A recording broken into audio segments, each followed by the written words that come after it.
Hello friends. రీసెంట్‌గా మేము తిరుపతి వెళ్ళాము. నాకు మెట్ల పూజ మొక్కు ఉండడంతో శ్రీవారి మెట్ల నుంచి మెట్ల పూజ చేసుకుంటూ తిరుమల వెళ్దామని మార్నింగ్ 8:15కి తిరుపతి నుంచి స్టార్ట్ అయిపోయాము. మా ఫ్రెండ్స్ కొంతమంది జీప్‌లో డైరెక్ట్‌గా కొండపైకి వెళ్తున్నారు. వాళ్ళకి లగేజ్ మొత్తం ఇచ్చి పంపించేసాము. నాతో పాటు నడిచే ఫ్రెండ్స్, నేను అందరం ఆటో బుక్ చేసుకొని శ్రీవారి మెట్ల వరకు వచ్చేసాము.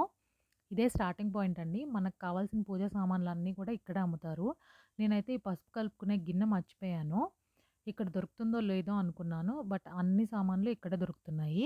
మాకు కావాల్సినవన్నీ కొనుక్కొని, ఒక కొబ్బరికాయ కొట్టేసి, ఈ మెట్ల పూజ కంప్లీట్ చేసే శక్తిని, ధైర్యాన్ని ఇవ్వు తండ్రి అని ఆ స్వామికి ఒక దండం పెట్టుకొని స్టార్ట్ చేసేసాను. ఇప్పుడైతే మార్నింగ్ టైమ్ అరౌండ్ 9:30 అవుతుంది. మేము ఒక బాటిల్‌లో లెమన్ వాటర్ క్యారీ చేసాము.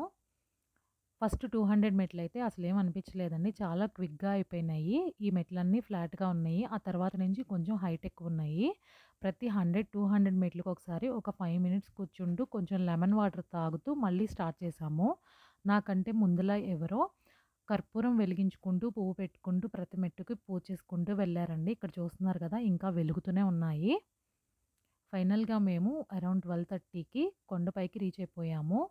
3 అవర్స్‌లోనే మేము రీచ్ అయిపోయాము. నేను అస్సలు ఎక్స్‌పెక్ట్ చేయలేదు ఇంత క్విక్‌గా కంప్లీట్ చేస్తానని. ఫైనల్లీ నా మెట్ల పూజ కంప్లీట్ అయిపోయిందండి. గోవిందా గోవిందా.